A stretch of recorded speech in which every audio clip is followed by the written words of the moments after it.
Hello and welcome back to another amazing episode of Sports Talk with Dad. Before I get into anything, thank you all so much. We have officially gone over 10,000 subscribers and are very appreciative to everybody that listens to this show. Besides that, a lot to talk about today. We have huge Aaron Rodgers news coming through. We have NCAA tournament to talk about with some controversial issues that I think you and I disagree with, as well as you have turned on me.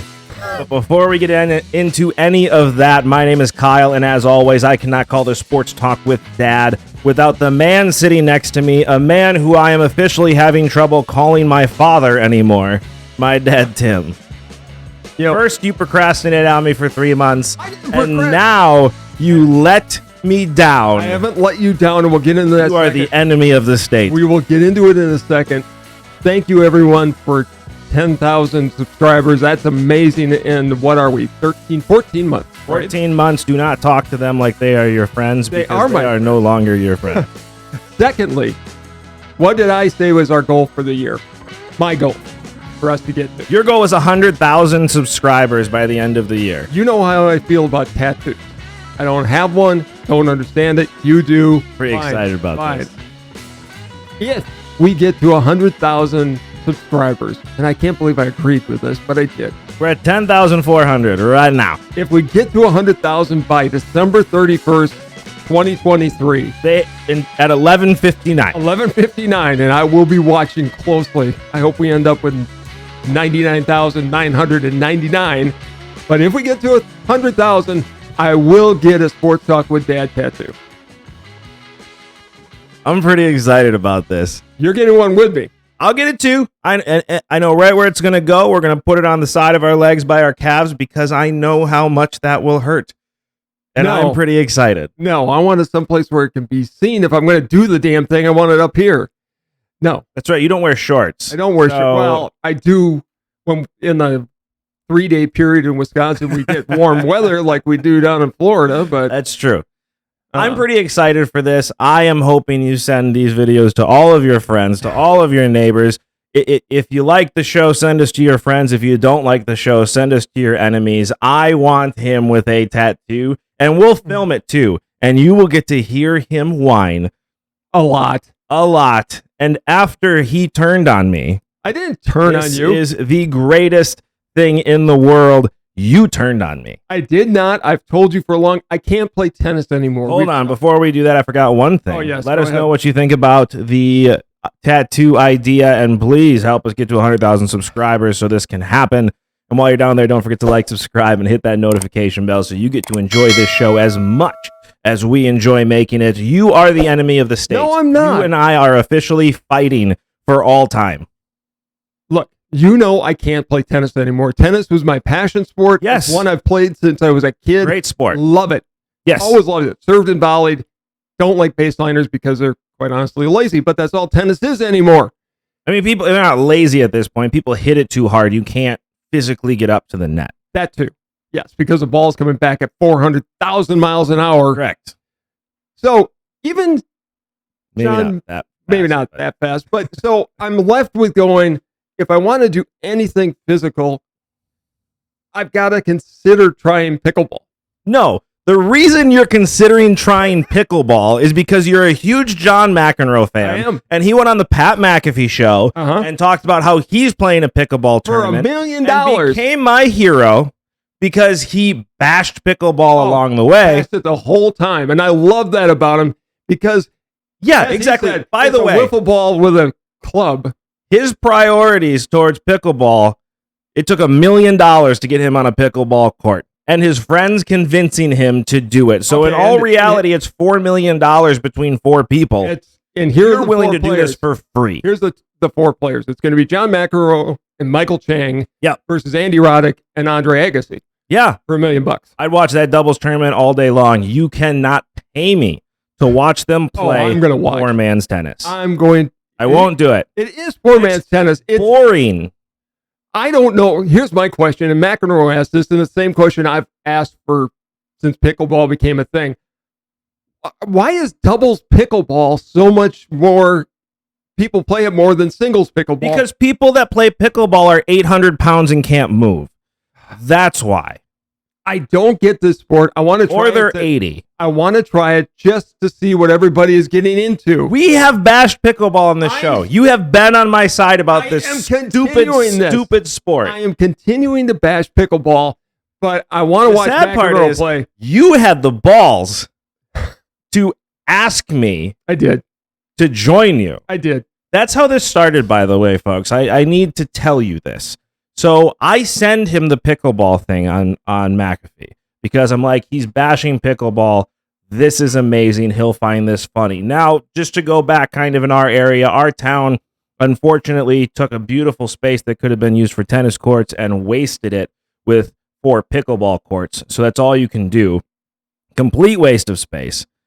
And did it with basketball too, but keep the nets up all year round. So what's the point of having the basketball hoops? But that's a story for a different day. So they have things, and we get the city pamphlet all the time on activities that are going on. And they have adult pickleball leagues. Okay, he looks through the pamphlet too. We're in the same town. And he texts me. You want to play pickleball? I almost threw my phone. You could hear him scream from the distance we were apart. What the are you talking about? Do I want to play pickleball? Of course I don't want to play pickleball. You are the enemy of the state. You have let me down as a father officially. This is the first time you've ever truly let me down as a father. I never thought this day would come, but here it is. Look, I want to watch McEnroe play. Why? Because I'm curious. You fall asleep watching football games. You're going to be, to be fair, it's going to be the best sleep that you've ever had. I actually think they're going to make such fun of pickleball. It'll be fun to watch. I mean, look, you've got the arguably the greatest hands in tennis of all time playing pickleball, for God's sakes. You've got Michael Chang, who was the fastest player probably in tennis history. The kid could run anything down at any time. On the other side, you have Andy Roddick, one of the biggest serves of all time. That doesn't mean a thing. Well, it didn't mean a thing for him for a while. We saw how that turned out later in his career. We saw that when he was playing Federer in Wimbledon. And we've got Andre Agassi, arguably the greatest player of his generation. My favorite player of all time, and he let me down too. He's playing as well. But I get it because he's making $1 million. I would play pickleball for $1 million. That's my price. I'm sure it's all going to charity, and that's great. That's where it should go. These guys don't need the money. To get me to play pickleball, it better be in my pocket. Like, I don't... I just want to see what it's about. It's on April 2nd, if I remember the date right. I want to watch to see this thing because I think it's going to be hysterical because McEnroe is going to crucify pickleball the whole time. He can't even go all the way to the net because they have that, what do they call it? The kitchen area. You're playing from the service line. That's it. I don't know what the kitchen area is. I don't know what that means. Kitchen area is the little area right in front of the net where you can't. I am so upset that you know this right now. That means you have not only decided you want to play, but you have looked up the rules of pickleball. No, I watched professional pickleball on TV one afternoon just to see what it was like. I don't get it. This isn't even poor man's tennis. This is nothing. Pathetic person's tennis. Yet you want to play. I do. I want to. You're saying right now, I'm a pathetic person, and I'm going to go and play pickleball. I can't play tennis anymore. I can't hit a serve anymore. You know as well as I. You know when I played, I serve and volleyed. Yep. I had a huge serve for me. So save your pride and just don't play anymore. I gotta do something in life. We're getting close to getting you back on a golf course. Have I told which you? Is exciting. Have I told you how much I hate drunk drivers? Yeah, I get it. They ruined it for you. They did. They made it so I can't. That's not what this is about. This is about you failing the world. You are no longer on my side on this, and I'm actually upset. Right? I think I'm actually going to be on your side, but I want to try it to find out, and then I'll know. So, did you happen to be watching? I know you had stuff to do with the kids this weekend. Did you watch the end of the Creighton San Diego State? I watched the whole thing. Okay, I didn't know if you were watching or not. I watched the whole thing. It ended it ended in a weird way because I know you want to talk about the ending. For those of you that didn't pay attention, Creighton and San Diego State ended in a very controversial call. Not really. a very controversial call Actually, not. where there was a penalty that There is was not normally called with 1 second left in the game. There was a foul that was made that adjusted the guy's shot. It's called in the first half all the time. It needed to be called when it did.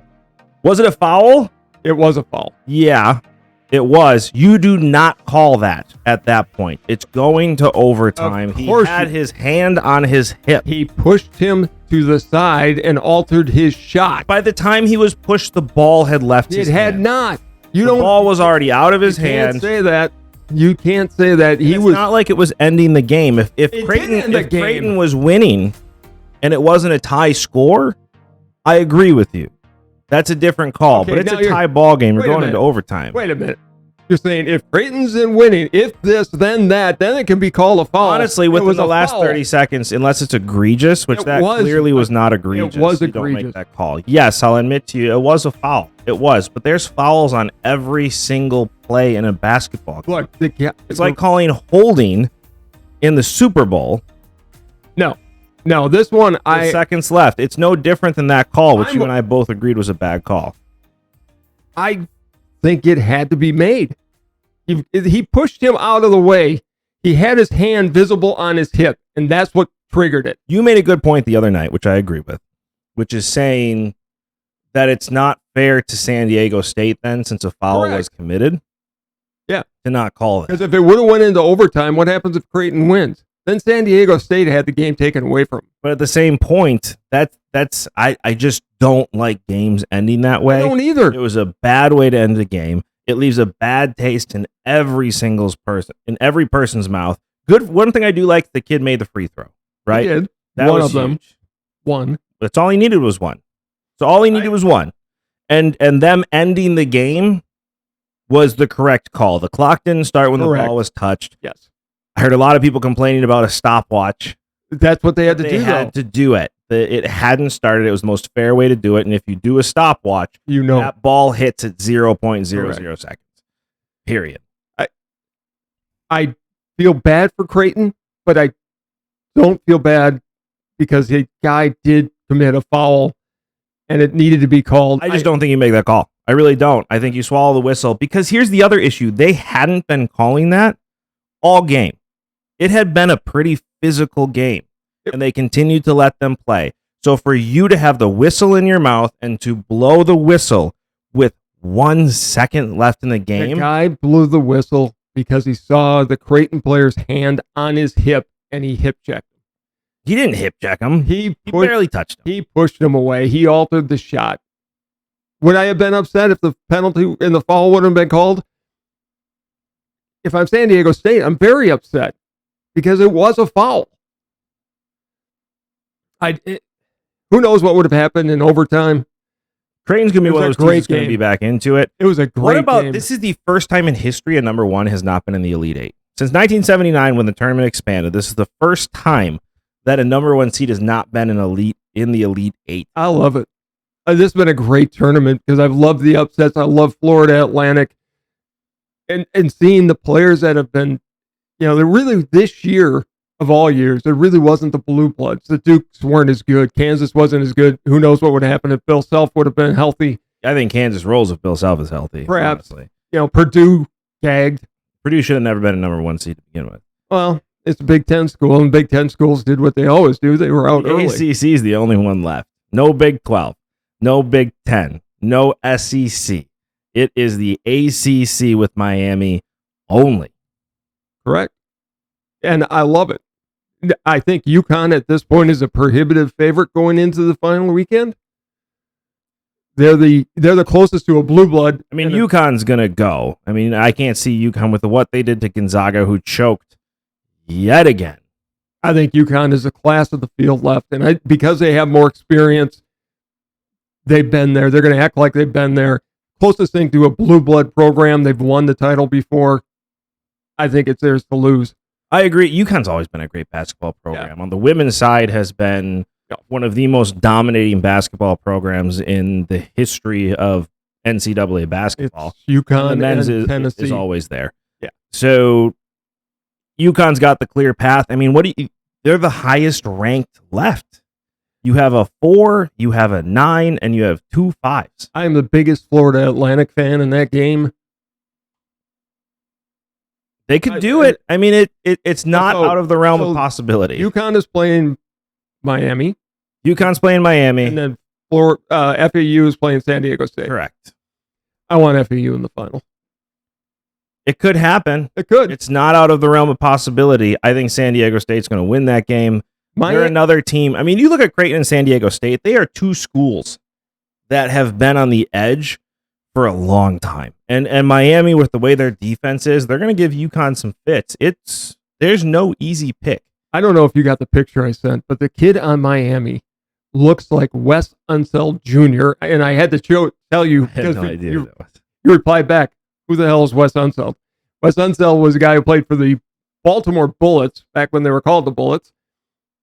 He was this big, burly guy, probably who was Charles Barkley before Charles Barkley, only was bigger. That's what the kid on Miami looked like. Could have been his son. I'm going to say the same thing that I said when you sent me that. Great story. Doesn't mean you should tell it at parties. Wow. This is why I don't like him at times. Well, I try to give him history of the NBA, and what do I get? A smart-ass response. I mean, that's what I'm good for. San Diego State coach, did you hear what he said after the game? And it wasn't about the ending of the Creighton. It wasn't anything like that. Both class acts, by the way, for not really going into it too much, and both congratulating their teams. Mm-hmm. I love the end of NCAA games because they always get in the line and shake hands no matter how it ends. Well, let's not talk about the women's side of that right now. That didn't end quite as well. But no, it didn't. Anyways, yeah, what did the coach in San Diego say? So he's talking about realignment. And he was talking about him having to fly out to Florida and the travels he had to go through the NCAA tournament. And he said he felt bad for USC and UCLA, who are joining the Big Ten. And if you think about it from a basketball perspective, but nobody did. Nobody did. This is all about football. This is all about football. But these guys are going to have to play. There may be runs where they're playing Penn State, and 2 days later playing Minnesota, or Rodgers. 2 days later playing at home against Ohio State, and then flying out to Rutgers 2 days later to play a game. This travel is going to be a nightmare. There is a 4-hour time zone difference between USC and UCLA and Rutgers and Penn State and Maryland. So, number one. And Indiana, I think. I think depends on where in Indiana. Well, I'm saying where Indiana is, where Purdue is. I'm pretty sure they're on. I don't know if they changed times in Indiana, to be honest. If you know, let us know and put in the comments below. And while you're down there, like, subscribe, and hit that notification bell so you get to enjoy this show as much as we enjoy making it. So, here's my thing on it. Michigan and Ohio State are Eastern time zone too, I believe. True. Yeah. If I were doing the scheduling, I would set up a week where they're going to be on the East Coast and just leave them out there. Do your classwork virtually. It's easy to do now. It's all set up to be able to do it. But to make them go back and forth, that would be a killer. Now, granted, they're flying private planes. But still, it's hard on anybody's body, including the kids. I imagine if they have to play a game at name the school in the East Coast time zone and then have to travel back and play a game 2 days later. The one thing they're not going to be able to do, and this goes for football too and any other sport they have, they are not going to be able to start their games in California any later than 3 p.m. But they will. There's no way you can do that because they're going to have a 7 o'clock game in Ohio, which is 3 o'clock California time. Yep. And if it's a 7 o'clock start in California, that's 11 o'clock on the East Coast. Right? There's no way they're going to be able to keep up. I can't imagine being in a Central or Eastern time zone and going and playing that late at night. The jet lag is going to be a real thing for the basketball players. Football's not going to matter. They're going to have to change their sleep schedules. They really are. They're going to have to change the time of their game. It's the only way they're going to survive. But this shows you that this was all about football. No question about it. Completely about football. But one thing I think is going to happen that's going to change that, though, is the Big Ten is not done expanding. They didn't do this without that thought process. They want to be a truly national conference. They want to go from Florida to Oregon from Southern California to New Jersey. My thought is, and I've said it from the beginning of this, I think you're going to see an Oregon. I think you're going to see a Stanford come in next. I think those are the next two ones. Reason being, it's going to bring in Notre Dame because you're taking another one of their big rivals and putting them into the Big Ten, right? So you're going to have Oregon, and then you can bring in Washington, and at that point, you're going to have your divisions, right? Because now they're going to be able to play against each other, and that travel's not going to be as nasty. I think the other schools they are quietly targeting, Miami and Clemson. I think 100%. They really want to be in the Florida market, and if you do that, then you truly have right 4 divisions, play it off, and you're done. I mean, Miami's a school to go and get. Be the one I'd go after. Florida State's not coming to the Big Ten. No, they're going to stay with Florida. They're going to stay with Florida. They're going to stay in the SEC, or go to the SEC, I should say. They're not going anywhere. You don't go and get a USF. I've heard that. You don't go and get a Central Florida. Nope. You go and get Miami. Miami draws, and hey, guess what else you have for Notre Dame if you bring in Miami and Clemson? 2 more of their biggest rivals. Correct. That they now get to play on a regular basis, which isn't the case now. So they're going to play Michigan. They're going to play Clemson. They're going to play Miami. They're going to play Stanford. They're going to play USC. And if I'm the Big Ten, by the way, and I can make that happen just to make a point that Notre Dame has to make a choice, you're not playing any of these schools anymore. Right. Because guess what they don't have right now? They don't have many games with the Big Ten. They are starting to come back into the fold a little bit more. But if I'm the Big Ten, I say, Notre Dame, it was great while it lasted, but if you're not going to be in our conference, you're not playing our teams. Notre Dame absolutely will make a choice do that very quickly. Because who are they going to play then? They're going to play a Colorado, who I think will turn it around, but that's about it. Navy, Army, Air Force. Which great schools aren't putting up big football programs anymore. No, they aren't going to get them to the you'll play the ACC schools, but then if you're taking away Clemson and Miami, that's done. You're playing North Carolina, you're playing Duke, you're playing Syracuse. That's not going to make a big difference to anybody. You need to join into the Big Ten at that point. The days of Notre Dame being an independent, and I've heard all the arguments about, it's tradition, it's this, it's that. Notre Dame can't be independent anymore. I still think at some point, the Big Ten and the SEC and whatever else is left is going to make their own football conference for sure. The big issue you have right now is the ACC has those contracts so locked where they owe a lot of money to the ACC if they leave. With the new Big Ten contracts that are coming with USC and UCLA, I am out. Big Ten's just going to pay that. Yeah. If you can get Clemson and Miami, you pay that price. Pay it, get it. Oregon wants to come. Washington wants to come. I'm not a big Stanford guy, but if you can get Stanford and Notre Dame at the same time. How do you not want Stanford in the Big Ten? They fit perfectly. I don't want them. Why? I don't know why. I just don't like Stanford. I never have. That's where McEnroe went. That's where Tiger Woods went. It just defines California. You just named 2 of your favorite athletes ever that went to that school. Yeah. Doesn't mean I have to like the college. Andrew Luck went there. Yeah. I don't know what it is. It's just one of those. Everybody, and I want to hear from everybody watching. What school do you dislike for no apparent reason? You really can't put a finger on it. You just don't like the school. That's Stanford for me. It always has been. Michigan. And while you're down there, don't forget to like, subscribe, and hit that notification bell so you get to enjoy this show as much as we enjoy making it. I know why Michigan's my answer, though. Yeah. Look at this. So, by the way, did you watch the final where Ohio State lost to Wisconsin in the women's final? God, I hate you so much. Yeah, I hate you so much. You know what I am excited for more than anything, though? More excited than I thought I would be, because baseball has been letting me down a lot. But I'm actually getting really excited for opening day. The Cubs have opening day on March 30th in Wrigley Field. We had tickets. Unfortunately, I can't go. I have some other stuff going on, so I will definitely make the game this year to Wrigley Field, which will hopefully be in a new location in Arlington somewhere in the near future. They aren't going anywhere for the next 25 years. I don't believe that at all. As soon as the new Bears Stadium is built, you watch the Cubs move very quickly. We'll see. But we will see. I think I'm right. It's that time of year where everyone is eternally optimistic about baseball. Listen, I'm getting some faith in the Cubbies again this year. They could be the surprise team in Major League Baseball if they can get their pitching down. Says every Cubs fan ever. And Every year. I'm included in that. Yeah, because you're not a Brewers fan anymore. I've said that since 1969 when I first watched the Cubs. We'll be there next year, and next year only came once. Hey, it came once, though. It came once. That's all that matters. I have that to live off of the rest of my life. Well, I do too. We get one more in the next 100 years, okay? That's the rule. We get 2 every 100 years. So there's another one coming at some point. It's not going to be this year. I'm not saying this is a World Series team.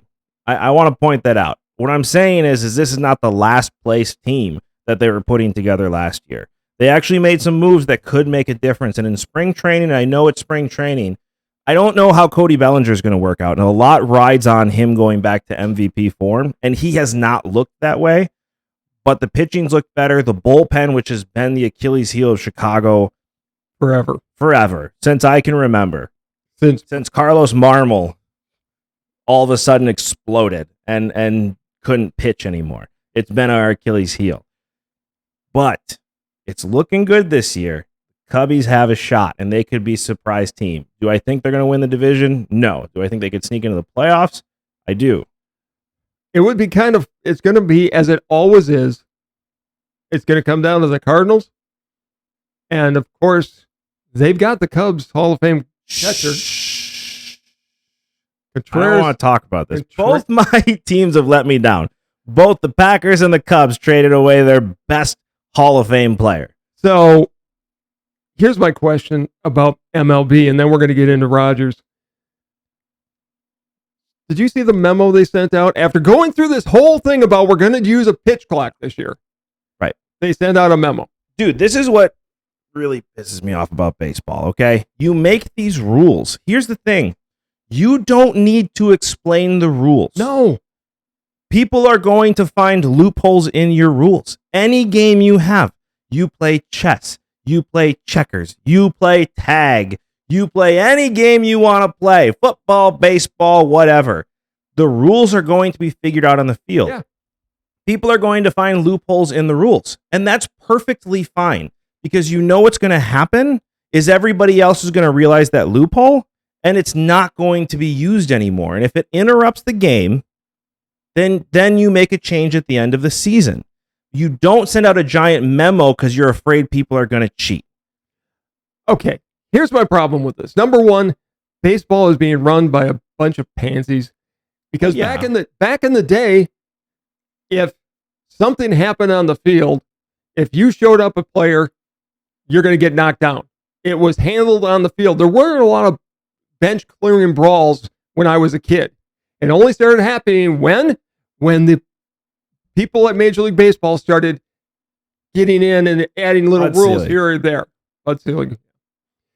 That being said, cheating has been a part of baseball since the day it began. To get away with a spitball, to get away with cutting a fastball, to do having a file in your pocket. It's all part of the game. It is. You get caught, you get busted, you move on. The pitch clock, let the players handle it on the field. There's a 20-second pitch clock or whatever it is. It cut off 8 minutes per game. I think it's going to speed up even more. Just let it go. Let it go. Live like Elsa and let it go.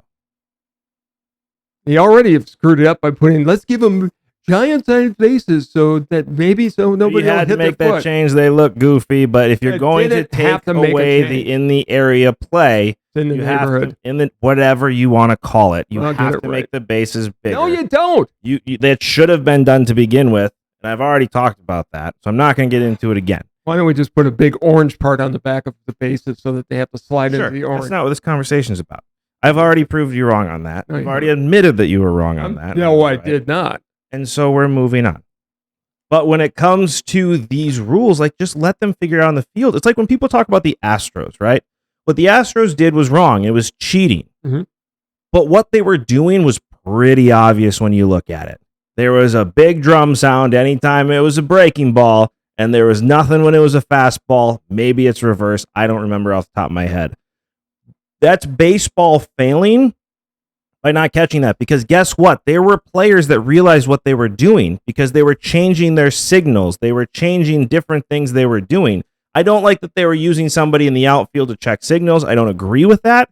But Major League Baseball could have and should have caught that during the season and put a stop to it. Or the pitcher and catcher could have changed up their signals. Which so they some would have players known. did. Some players did. That's what I'm saying. If players are figuring out on the field, MLB is clearly not paying attention to their games because they allowed it to happen for as long as it did. And then afterwards, you're suspending people when you should have caught that during the season. They're using a freaking drum to tell hitters what's happening. You're not catching that in games. That's Major League Baseball's fault. Nobody should have been suspended for that. That's Major League Baseball's fault for letting it continue for an entire season. Let people figure it out in the field. If people are going to cheat, guess what? Other people are going to figure it out. And if they're going to egregiously cheat like the Astros did, then it is your responsibility as the heads of baseball to catch it and put a stop to it. Don't sit here and fail forever. And then all of a sudden put a memo out trying to say, well, you can't do this, you can't do that. I always yell at my kids all the time, especially my oldest, because he makes up these games, right? And then in the middle of the game, he starts making up more rules. I always tell him, simple is better. Keep it simple. Everything else is fair game. Don't change the rules in the middle of it. Baseball is like a child that decides to change rules in the middle of a game that they make up so they can win. And they haven't even let it go into the regular season yet. This was just after spring training, which this was after 2 weeks. It's ridiculous. You've got a pitch clock. Let it go. Let it just play out. Baseball. Live like Elsa. Let it go. It worked out for her. She's some sort of spirit now. I don't remember how it ended, but your kids were obsessed with Frozen. With the first one. The second one. There was a second one? There was a second one. Oh, I missed that one. She became some sort of creature. I don't know. Fairy. I don't know what she became. It was a good movie. I love Olaf. I just pay attention to what Olaf Okay. Moving on. Because we've talked about baseball now. We've fixed baseball on a previous episode. Well, and it was really good how we fixed it. They're going to screw up the pitch clock. They're going to take should have been a good thing, and they're going to screw it up. Okay. As long as they're on the same. We are. Rodgers is still a Green Bay Packer. I hope he remains a Green Bay Packer. Just for the drama of it alone, I want him to come into training camp. I hate this. I don't know how you can stand this. This is the most annoying thing in the world. And by the way, I have less faith in the Green Bay Packers now, considering the head coach just came out and told people to temper their expectations on Jordan Love. He didn't want to get rid of Rodgers. He said Aaron Rodgers is a once-in-a-lifetime generational player, and expecting anybody else to be to that level is ridiculous. And to show you, paraphrasing, but it's what he said. Well, and to show you what the rest of the league, sorry, my mouth didn't work there for a second. To show what the rest of the league thinks of Jordan Love, you sent me the video of Andy Reid. No idea who he is. When he asked, what do you think of Jordan Love? Who? No idea who Jordan Love is. Had no clue. Didn't remember the game. Didn't remember him coming in. Granted, he had bigger things to worry about, but no idea who the quarterback is. Not a clue. Do you think he knows who Aaron Rodgers is? Yes, he does. Yeah.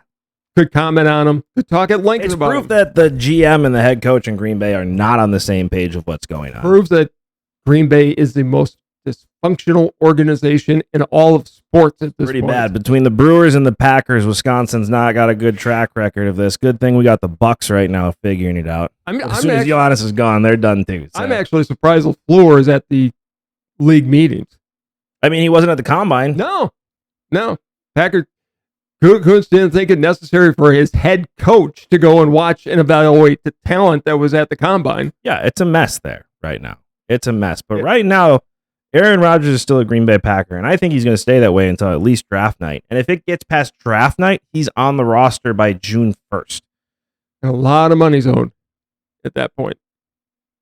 Look, the the latest trade thing I heard was the Packers wanted to flip number ones and get a number two. The Jets are asking for something stupid, which is if Rodgers isn't playing in 24, the Packers have to give them a conditional draft pick in 25, which I'm the Packers. I'm going, not happening. Right. He's your problem. Once he's gone from here, he's gone. Screw you. Well, but I don't want just 2 number twos, considering they had an offer for 4 number ones at one point. Here is my favorite thing about this, because my favorite line in moviedom can be parodied here, which is Steve Buscemi and Con Air. Define irony. An NFL owner who is heir to a company that made a COVID vaccine, giving away draft picks that his franchise covets to get an anti-vaxxer in Aaron Rodgers. Should be some good conversations. I wonder what was talked about. And New York, who is one of the strictest COVID vaccine states, being really excited to get Aaron Rodgers, who publicly talked about not getting the vaccine. So they won't let Novak Djokovic come and play in New York. They won't, but they're very excited for Aaron Rodgers to come to New York. Who has never had a shot in New Jersey. Yes, technically he will be. He's been immunized. He's had it now. He's had it, yeah. He's got natural immunity now. He's got COVID, though. That is the definition of irony. This is the most ironic trade ever. And to add to the irony of this, we have a GM who just last year signed him to a 3-year extension worth $50 million a year, saying he can play in Green Bay as long as he wants, and a president that said the exact same thing, who less than a year later are now wanting to kick him out of Green Bay and are publicly saying they want him to leave. Well, they're both hypocrites. I mean, our GM screwed the Packers over because we have $40 million. Even if we trade him, it's $40 million in dead cap hit. Like, why did you sign that extension if that it's no foresight? Look, he panicked and drafted Jordan Love.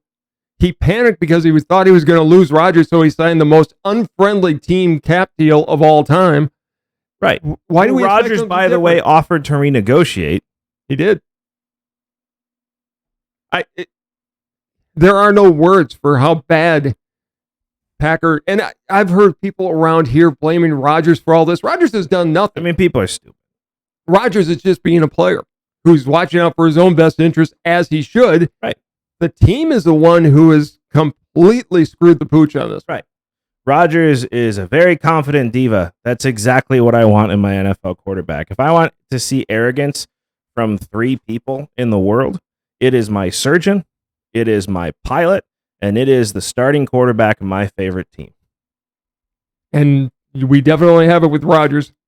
We do. I just don't understand. I mean, the Jets also, by the way, which he's not wearing number 12. The Jets just traded Elijah Moore, who wears number 8. There you go. He's going to wear number 8. There's a reason they got rid of that. Speaking of which, I forgot to mention this at the top of the show. I was on a podcast last night, the Dan Harris Show, talking about the Jets because he's a Jets fan. He doesn't want him to wear number 12 either. No, nobody in New York should. He thinks it was just a negotiation ploy. Namath coming out saying, yeah, we want you here. You can wear the number. I don't want him, and we've talked about this, if he wears number 12 in New York, if the Packers at some point with the new administration goes and get a big-time athlete who also wore number 12, are we going to take Rodgers' name off the You don't wear 4 numbers? in Green Bay. You don't wear 15 in Green Bay. You don't wear 12 in Green Bay anymore. You don't wear 92. You don't wear 14. 66. And you don't wear 5. Or 66. Or 66. You do not wear those numbers in Green Bay, and they will never be taken down from the rafters. Well, 5 isn't in the rafters. Well, it should be. It should be. You don't wear it. I just get confused why Jim Taylor's number is retired in New Orleans, but not in Green Bay. I got nothing. That's a weird one to me. Green Bay doesn't retire a lot of numbers. I'll grant you that, but Jim Taylor and Paul Hornung are 2 that should be up there. They should. I mean, you could have put a lot of the 60s players up in the rafters. They would have been up on the rafters for most other teams in the NFL. Unless they're Pittsburgh or Dallas. They don't retire anybody. No. Or Cincinnati for that they don't retire anybody either. They only have one number retired, and they don't even have their best player retired, which is weird to me. Green Bay, speaking of weird things that they're doing, so they're submitting for the draft in either 25 or 27. Where are people going to stay? I have no idea. I don't think people understand how tiny Green Bay is. And the Packers know how tiny Green Bay is. Good for Green Bay for going after it, right? We'll figure it out. They're saying it's going to bring in $90 million to the community. So great. Okay, that's going to have 300,000 to 500,000 people descending on 100,000 community. People are going to be staying in Minneapolis and Chicago for a draft that's 6 hours away. For a draft that the biggest part of it is partying and drinking your behinds off, which it's and then stumbling to a hotel room that's 2,000 miles away. Green Bay doesn't have enough hotels for the media. No, that's why everybody said, well, it'd be great if Green Bay would get a Super Bowl. No, it wouldn't. There's not enough facilities for people there. The only time Green Bay could ever host a draft is in 2020 when nobody was allowed out of their house. That's about it, because even if they hold it in the bowl of Lambeau, which would be very cool. You could do that. You could do it. It would fit the people. They all have to stay someplace. It's not about can Green Bay facilitate the number of people while the event is going on. They could. Maybe. That's a lot. That's a lot of people in Green Bay. It's not that big of a town. No, it's a 96,000 person town. It's freaking Dubuque. Pick every state has their little semi-major town. You can fit the entire town of Green Bay in Lambeau Field comfortably. Yep, it wouldn't even be an issue. You could do it in the atrium. You could do it in the bowl. You could do it in a bunch of different places. That's not the issue. You could make that work. But where are people going to sleep? I don't know. And could you imagine, where are they going to eat? I don't know. There's not enough hotels and restaurants in the state of Wisconsin. I mean, even if you include the campgrounds. And who's going to camp in the end of April in Green Bay, freaking Wisconsin? I mean, right now it is going to be 60 on Friday, so it's getting pretty nice out here. It could also snow on draft day. Oh, it definitely would, because God has a sense of humor, and that would be really funny. Because if all those people are coming, they're going to stay, you've said it, Minneapolis, Chicago, Milwaukee, Madison. There's not enough hotels in the state of Wisconsin to handle that crowd. Nope. There's not. I mean, I don't know what they're getting at, where they think that it's going to work. One thing that I'm also confused, where they thought it would work, is, did you hear about Cam Newton? I meant to talk to you about this on our last show because it happened a couple weeks ago.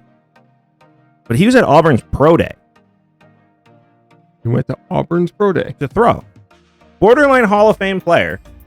Kurt Warner's in the Hall of Fame. Cam Newton can be in the Hall of Fame. Borderline Hall of Fame player throws at a college pro day to try and get a job in the NFL. Now, here's the issue with Cam Newton. Cam Newton's not a backup quarterback, but he's not good enough to start anymore. No, he's retired. And you know why? I'll say this about that. Cam Newton is like Josh Allen and Joe Burrows. They never had the protection they needed, and they played the position like a running back, and he got hit so many times, he got hurt. Cam Newton got very, very beat up. And he got old, which happens to the best of us. Well, and Josh Allen's in the same boat. Cam Newton was what when he retired? 33, 34? Yeah, I think so. Very young for a quarterback. He's my age. Yeah. He did it to himself because he was a runner. Well, he played to his strengths. He was a good thrower, too. Cam Newton was an all-around athlete. But he was run anytime he needed to, and he took some massive hits. Well, he refused to slide because he was bigger than half the linebackers in the league. But he didn't slide. He got beat up. But I tell you what, if I am the XFL, I am paying him $1 million a year to come and play in the XFL. I don't know how that phone call hasn't been made already. I don't know how that money hasn't been found already. Cam Newton becomes a star in the league again. You are going to turn it on every time Cam Newton plays. Cam Newton in the XFL is the best thing I've ever thought of in my entire life. But would he do it for $1 million? I mean, this is a multimillionaire. What's the league minimum in the NFL is, what, 10, 20 for a quarterback?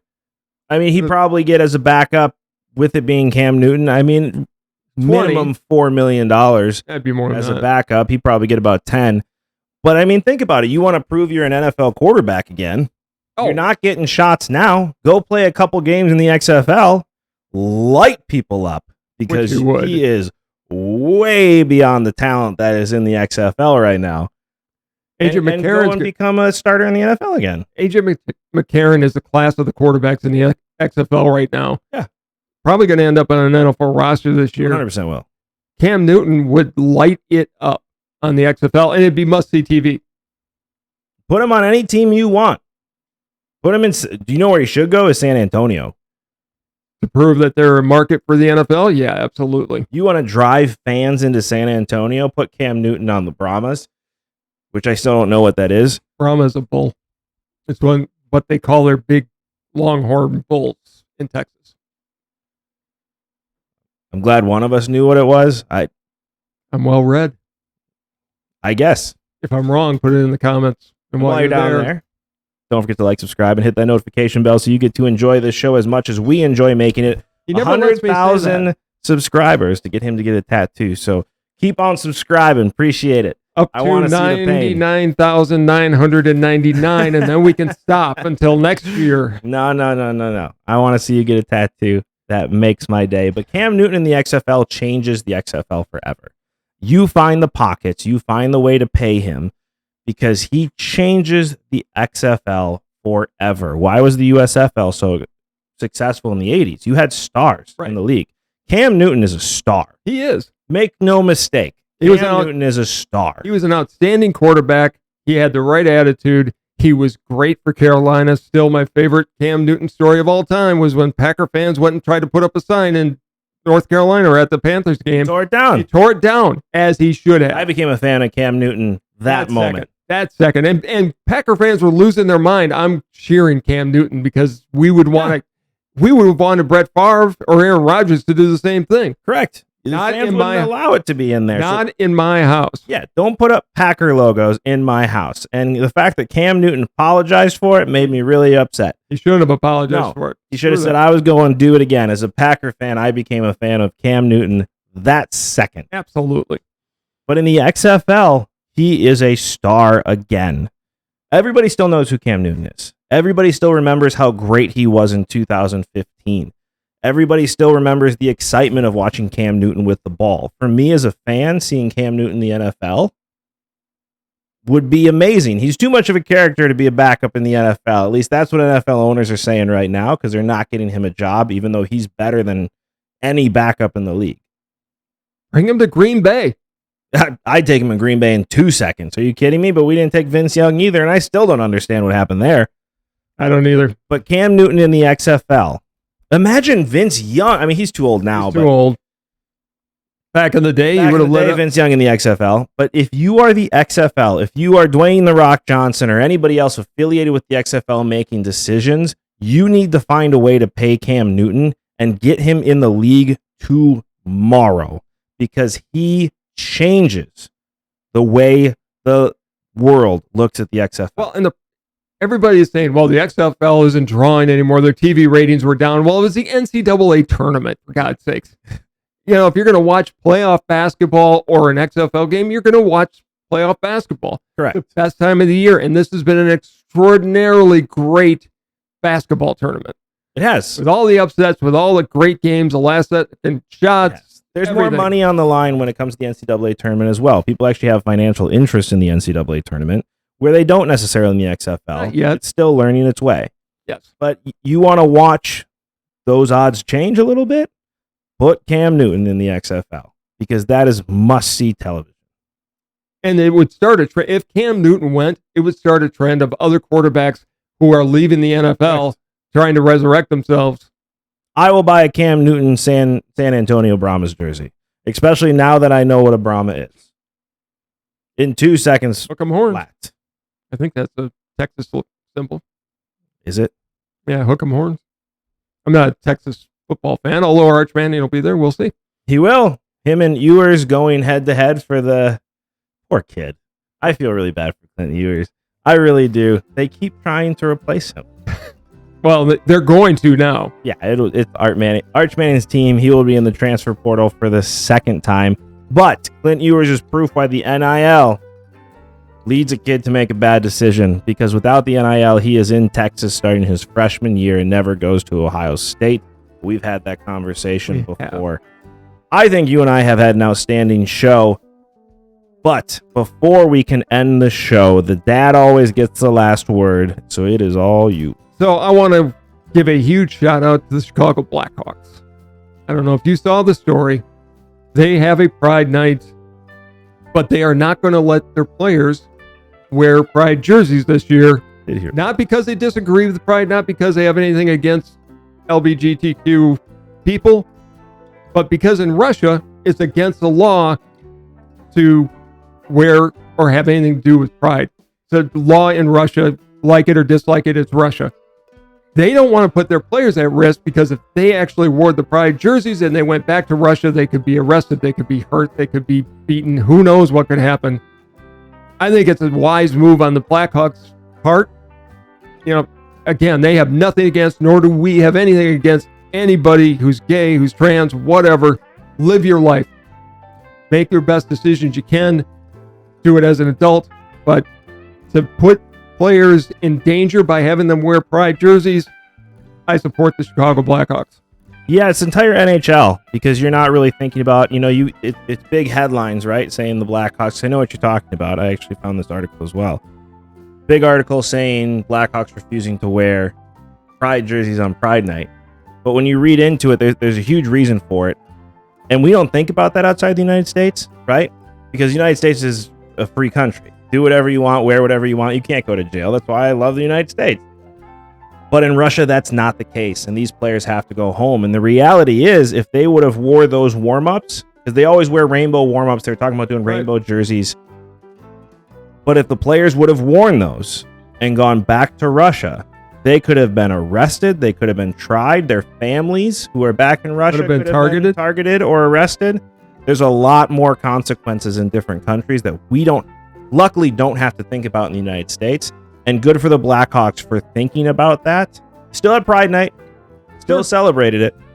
But they're not putting their Russian players in danger.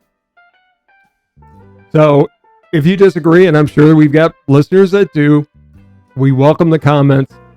But I'm still going to support the Blackhawks for protecting their players. They 100% protected their players in this situation. And we need to think outside of the United States on this one. I agree. All right. You and I don't agree on these very often. Not very often. This is a weird way to end the show. I can talk about the fact that the gas prices are going up again. Or we can talk about how pickleball is terrible and I hate you now. We are still mortal enemies. Thank you so much for watching. As always, we really do appreciate you. This has been Sports Talk with Dad. We'll see you next time. Bye, everybody.